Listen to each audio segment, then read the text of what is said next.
లైట్గా ఏడిపించు. ఏంట్రా dragon lover తో వస్తా అని చెప్పి ఒక్కడే వచ్చావు? లోన్ వేసి సలసల్ల. ఏంటి మావ కోపంగా ఉన్నావు? నీ లవ్వర్ నిన్ను వదిలేసిందా? వదిలే మావా, నేను నీ లవ్వర్ అయితే ఎప్పుడో వదిలేస్తుంటే వాడి.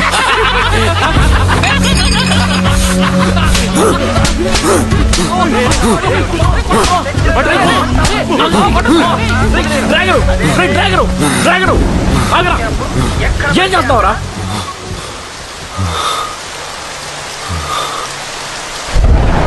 ఎందుకే నన్నొదిలావు, మనసంటూ ఉందా లేదా? ఎందుకే నన్నొదిలావు, నేనమ్మలేకున్నా. ఎందుకే నన్నొదిలావు, ఇది చావుకు మించిన బాధ. ఎందుకే నన్నొదిలావు, నరకం చూస్తున్నా.